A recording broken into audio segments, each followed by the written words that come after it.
কিরে, এই সকালবেলা এত মাঞ্জা মেরে কোথায় যাচ্ছিস? আয়নার সামনে দাঁড়িয়ে চুল ঠিক করছিলাম, তখনই আম্মু কথা বলল। আরে আম্মু, তুমি না কাল রাতে বললে আজকে মায়া আসবে, ওকে আনতে যেতে হবে।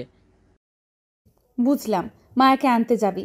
তা এত মাঞ্জা মারার কি আছে আব্বাজান? এখানে মাঞ্জা মারার কি হলো আম্মু? নতুন ড্রেস, আবার চুলে জেল দিচ্ছিস, কাহিনী কি বলতো? তাহলে একটা কাজ করি, লুঙ্গি আর সেন্ডু গেঞ্জি পরে বাস স্টেশনে চলে যাই। হয়েছে, আর কথা না বলে তাড়াতাড়ি যা, মায়া চলে এসেছে মনে হয়। এরপর রাকিব তার আম্মুর থেকে বিদায় নিয়ে চলে যায় মায়াকে আনতে বাস স্টেশনে। চলুন এই ফাঁকে পরিচিত হয়ে নেওয়া যাক আমাদের গল্পের নায়ক রাকিব আহমেদ, আম্মু রাবেয়া আহমেদ। রাকিব তার জন্মের পর তার আব্বুকে দেখেনি। রাবেয়া বেগম একজন স্কুল টিচার, আর রাকিব এবার মাস্টার্স প্রথম বর্ষে পড়ছে। আপনাদের পরিচয় দিতে দিতে রাকিব বাস স্টেশনে এসে গেছে। এদিক সেদিক তাকিয়ে খুঁজছে মায়াকে। মায়া রাকিবের মামাতো বোন, এবার অনার্স শেষ বর্ষে পড়ছে। ভার্সিটি কিছুদিন বন্ধ, তাই ফুপির বাসায় বেড়াতে এসেছে। রাকিব একটা জায়গায় দাঁড়িয়ে অপেক্ষা করছে। হঠাৎ পেছন থেকে কেউ কাঁধে হাত রাখতেই রাকিব পেছনে তাকিয়ে দেখে মায়া। আরে তুই কখন এসেছিস? আমি সেই কখন থেকে তোকে খুঁজে যাচ্ছি। আস্তে, একসাথে এত প্রশ্ন করলে কোনটার উত্তর দিব বলো তো? আমি আরও 20 মিনিট আগে এসেছি। তাহলে আমাকে দেখার পরেও আসলি না কেন? দেখছিলাম কতক্ষণ অপেক্ষা করতে পারো আমার জন্য। তোর জন্য তো আমি সারা জীবন অপেক্ষা করতে পারবো। যতদিন এ দেহে প্রাণ আছে ততদিন আমি শুধু তোর জন্যই অপেক্ষা করব। রাকিবকে চুপ করে থাকতে দেখে মায়া আবার বলে, কি হলো ভাইয়া, চুপ করে আছো কেন? বড্ড ফাজিল হয়ে গেছিস, চল বাসা যাওয়া যাক। বলেই রাকিব মায়ার হাত থেকে ব্যাগটা নিয়ে তার বাইকের সামনে চলে যায়। এরপর দুজনে বাসায় চলে আসে। বাসায় আসতে রাবেয়া আহমেদ মায়াকে এটা ওটা কথা জিজ্ঞেস করছে। রাকিব বলে, আম্মু, মায়া মাত্র এলো, ওকে আগে ফ্রেশ হতে দাও, তারপর না হয় কথা বলো। কতটা পথ জার্নি করে এসেছে। না ভাইয়া, আমি ঠিক আছি, সমস্যা হচ্ছে না। রাকিব কি বলবে বুঝতে পারছে না। জানে এখন কিছু বলতে গেলে উল্টো বাসটা তাকেই দিবে, তাই আর কিছু না বলে নিজেই রুমে চলে যায়। এদিকে মায়া তার ফুপির সাথে আরো কিছু সময় কথা বলে নিজের রুমে চলে যায়। রাকিব এতক্ষণ উকি দিয়ে দিয়ে দেখছিল মায়া রুমে গেছে কিনা। যেই দেখলো মায়া নিজের রুমে চলে গেছে, রাকিবও পিছু পিছু মায়ার রুমে চলে যায়। রাকিবকে দেখে মায়া বলে, আরে ভাইয়া, তুমি কিছু বলবে? না, তেমন কিছু না। এই, তোর কিছু লাগবে কি না তাই দেখতে এলাম। আচ্ছা, তা আমার এত কেয়ার করার কারণ কি ভাইয়া? তেমন কিছু না, তুই আমাদের বাসার মেহমান না, আর মেহমানের খবর নেওয়ার তো প্রয়োজন আছে, তাই না? বল। বুঝলাম। তা আর কিছু বলবে ভাইয়া? তোর ভার্সিটি কেমন চলছে? কোনো ছেলে বিরক্ত করে না তো? সবই ঠিক আছে ভাইয়া। আচ্ছা, তুই চেঞ্জ করে রেস্ট নে, আমি যাই। বলে রাকিব চলে যেতে নিলেই মায়া পেছন থেকে ডেকে বলে, রাকিব ভাইয়া শুনো, বল। বিকেলে ঘুরতে নিয়ে যাবে আমায়? এমন করে বলার কি আছে, তুই বল কোথায় যাবি, আমি তোকে সেখানেই নিয়ে যাব। তুমি যেখানে নিয়ে যাবি সেখানেই যাব। আচ্ছা, তাহলে রেডি থাকিস। আর একটা কথা ছিল। বল। পাঞ্জাবি পরো নীল রঙের, কেমন? রাকিব মুস্কি হেসে মাথা নাড়িয়ে হ্যাঁ বলে নিজের রুমে চলে যায়। দুপুরে তিনজন একসাথে খাবার খেয়ে কিছু সময় গল্প করে। বিকেলে রাকিব মায়ার কথা মতো নীল রঙের পাঞ্জাবি পরে নিচে অপেক্ষা করছে। রাবেয়া আহমেদ রাকিবকে দেখে বলে, কিরে, কোথাও যাবি নাকি? মায়া ঘুরতে যেতে চাইলো, তাই ওকে নিয়ে একটু ঘুরে আসি। আচ্ছা, ভালো তো, খুব মাঞ্জা মারতে শিখে গেছিস দেখছি আজকাল। আচ্ছা আম্মু, তুমি সবসময় আমার সাথে এমন লেগে থাকো কেন বলো তো? সত্যিটা বল আমায়, তাহলে আর কিচ্ছু বলবো না। কি সত্যি শুনতে চাও আম্মু? তুই মায়াকে ভালোবাসিস, তাই না রাকিব? রাকিব তার আম্মুর কথা শুনে মাথা নিচু করে আছে। ছেলেকে এমন লজ্জা পেতে দেখে আর বুঝতে পারেনি রাবেয়া আহমেদ তার ছেলের যে প্রেমে পড়েছে। রাবেয়া আহমেদ আবার বলে, তা মায়াকে বলেছিস তুই যে ওকে ভালোবাসিস? এখনো বলিনি, তবে খুব তাড়াতাড়ি বলে দেবো আম্মু। আবার দেরি না হয়ে যায়। সিঁড়িতে কারো নামার শব্দ। সেই দিকে তাকায় রাকিব, তার রাবেয়া আহমেদ। রাকিব হা করে এক দৃষ্টিতে তাকিয়ে আছে মায়ার দিকে। রাকিব মায়ার দিকে তাকিয়ে মনে মনে বলে, এই মেয়ে আমাকে না মেরে ছাড়ছে না, এমনিতেই তো পাগল হয়ে আছি ওর জন্য। আর তার ওপর যদি এভাবে সে যে আমার সামনে আসে, নিজেকে সামলাই কি করে। রাকিব এতটাই বিভোর মায়াকে দেখতে, পাশে যে তার আম্মু আছে সেটা ভুলেই গেছে।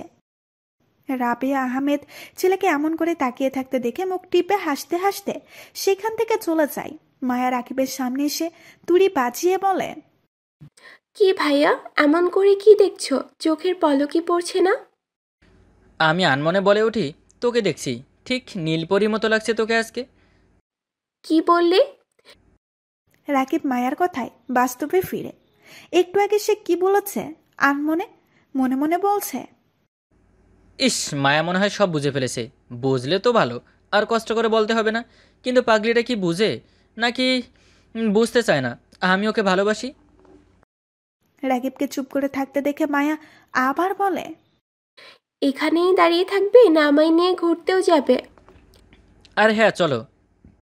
বলেই দুজনে বাসা থেকে বের হয়। এরপর রাকিবকে তার বাইক বের করে। মায়া রাকিবের পেছনে বসে এক হাত রাকিবের কোমর জড়িয়ে ধরে আছে, অন্য হাত রাকিবের কাঁধে। রাকিব মুচকি হেসে বাইক চালাতে শুরু করে। কিছু সময়ের মধ্যে দুজনে একটা নদীর পাড়ে আসে। বাইক থেকে নেমে বাইক পার্ক করে। নদীর পাড়ে গিয়ে দুজনে বসে পড়ে।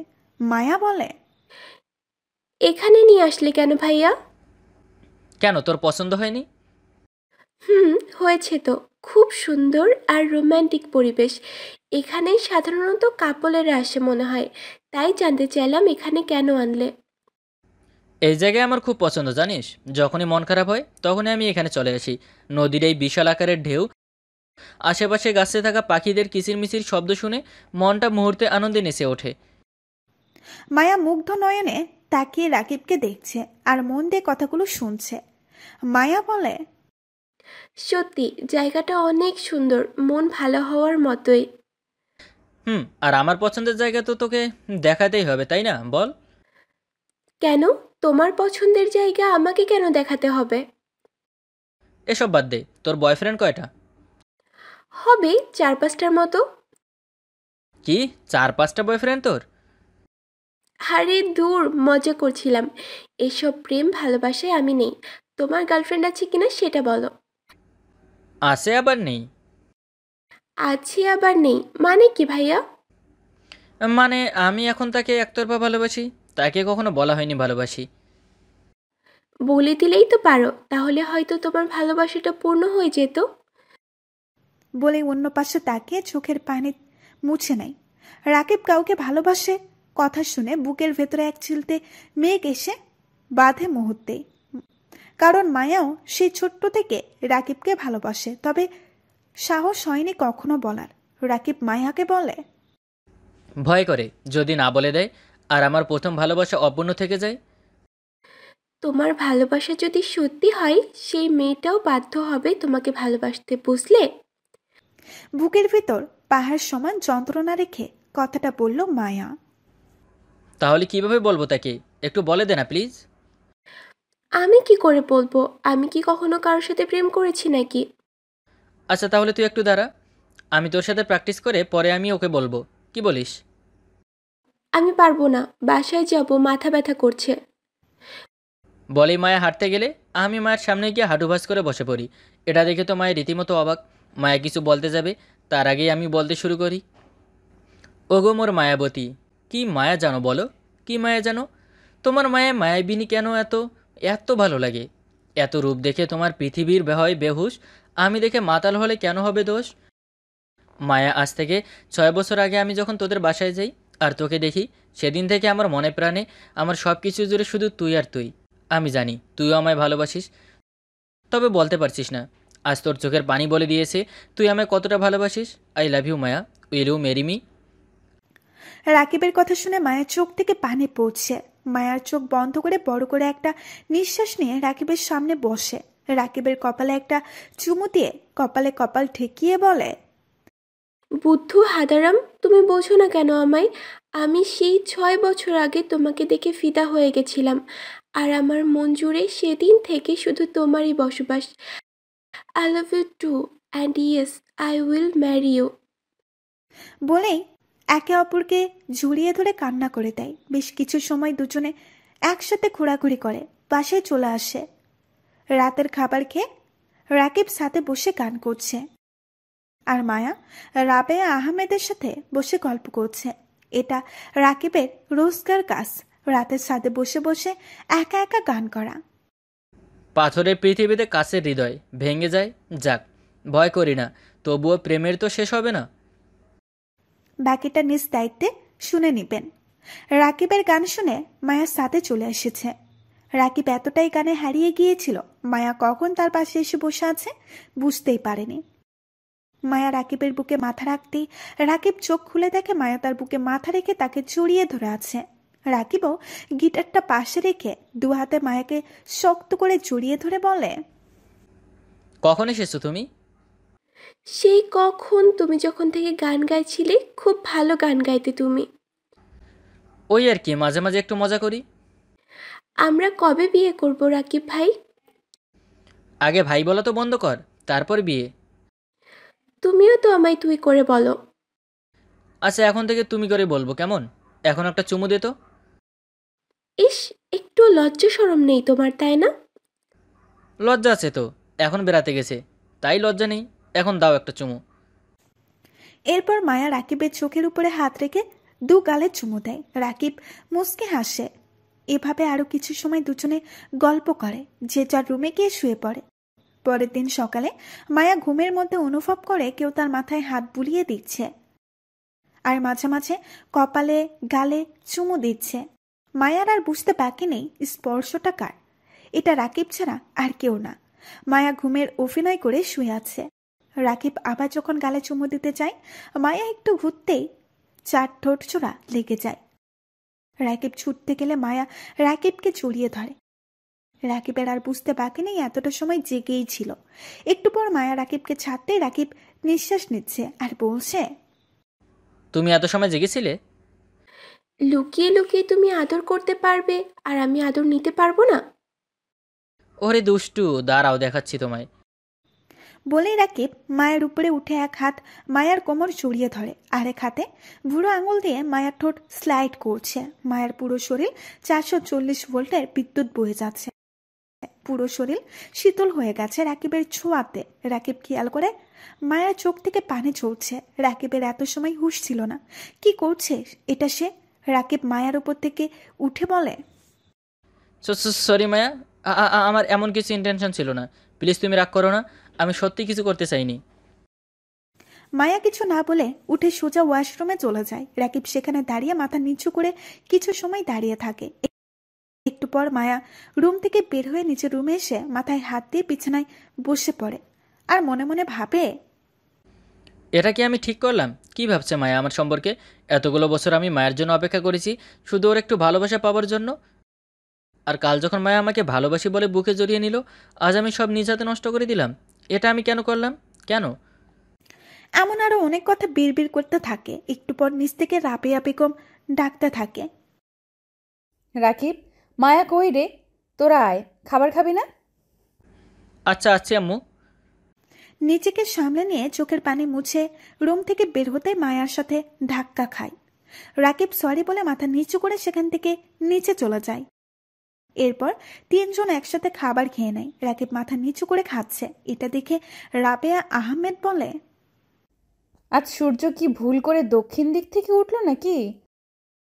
ফুপি, তুমি কি পাগল হয়ে গেছো? সূর্য আবার দক্ষিণ দিকে উঠে নাকি? না, আজকাল আমার ছেলেটা কিছু না বলে চুপচাপ খাচ্ছে তো তাই। যে ছেলে কথা ছাড়া থাকতে পারে না সে আজ চুপ, তাই বললাম। মায়া ফিক করে হেসে দেয়। মায়ের মুখে হাসি দেখে রাকিবের মনটা একটু ভালো হয়, তবে তার বেশিক্ষণ রইল না। রাকিব মায়ার দিকে তাকাতে মায়া মুখ ফিংচি কেটে অন্যদিকে তাকিয়ে ফেলে। রাকিব মন খারাপ করে খাবার সবটা না খেয়ে হাত ধুয়ে উঠে যায়। মায়া খুব বুঝতে পারছে তার উপর রাগ করে খাবার খায়নি। এরপর রাকিব তার আম্মুকে বলে বাইক নিয়ে ভার্সিটি চলে যায়। ভার্সিটি গিয়ে বন্ধুদের সাথে আড্ডা দিবে, কিন্তু কেউ তার সাথে কথা বলে না। ভার্সিটি থেকে বের হয়ে যায়। রাকিবের মনটা খারাপ হয়ে যায়। মনে মনে বলে, এদের আবার কি হলো? আমি কি কোনো ভুল করেছি? আমার ওপর কোনো কারণে হয়তো রেগে আছে। বলেই মন খারাপ নিয়ে সকল ক্লাস শেষ করে বাসায় চলে আসে। বাসায় এসে কলিং বেল বাজাতেই রাবেয়া আহমেদ দরজা খুলে দেয়। রাকিব ভেতরে ঢুকে দেখে তার মামা মামি, নানু আর দিদুন এসেছে। সবাইকে একসাথে দেখে কিছুটা অবাক হয় রাকিব, কিন্তু কিছু না বলে সবার পা ছুঁয়ে সালাম করে। একটু পর রাকিবের বন্ধুরা এসে হাজির, সাথে একটা হুজুর টাইপের লোক। দেখে কাছে কাছে মনে হচ্ছে রাকিবের। রাবেয়া আহমেদ বলে, রাকিব, তুই আর মায়া একে অপরকে ভালোবাসিস, আর মায়া এখানে বেড়াতে নয়, তোর বউ হতেই এসেছে। আমি আর ভাইয়া ভাবি মিলে সব আগে থেকেই ঠিক করে রেখেছি। আমি যেন আকাশ থেকে পড়ছি আম্মুর কথা শুনে। আম্মু আবার বলে, মায়া তোকে ভালোবাসে সেটা তো ভাইয়া ভাবিকে বলে এসেছে, কিন্তু তুই তো কখনো বলিসনি। তাই গতকাল বিকেলে যখন শুনলাম তুইও মায়াকে ভালোবাসিস, বাস ভাইয়া আর ভাবিকে চলে আসতে বললাম। মানে এসব কি তোমাদের আগে থেকে প্ল্যান করা? বাপরে, ভাবা যায়। আর শালারা তোরা বন্ধু হয়ে আমার থেকে সব লুকিয়ে গেছিস। তাই তো বলি, কোনো কারণ ছাড়া আমার সাথে কলেজে এমন বিহেভ কেন করলি? আমি বারণ করেছি ওদের। আচ্ছা আম্মু, মায়া রাজি তো এই বিয়ের জন্য? মায়া নিজেই আমাকে তুই কলেজে যাবার পর ভাইয়া ভাবিকে আসতে বলেছে। মায়া কোথায় আম্মু? এখন আর মায়াকে দেখতে হবে না, বিয়ের পর একেবারে দেখিস।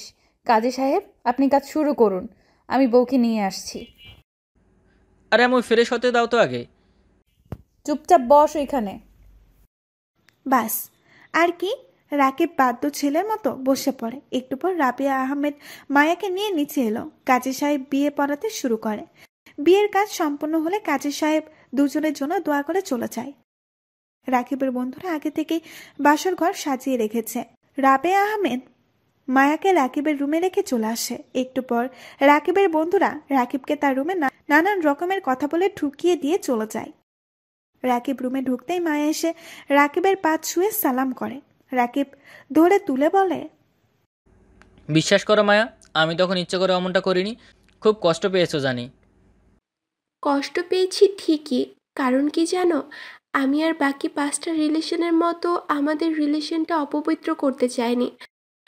আমি জানি তখন তুমি ইচ্ছে করে ওইটা করনি, তবে কিন্তু এখন ইচ্ছে করলেই করতে পারো। বেটা মন মে লাড্ডু ফুট কেয়া। রাকিব ধীরে ধীরে মায়ের কাছে গিয়ে মায়াকে জড়িয়ে ধরে। এরপর জানতে হলে বিয়ে করে ফেলুন। আরে ভাই, নতুন বিয়ে করেছে, একটু একা ছেড়ে দিন।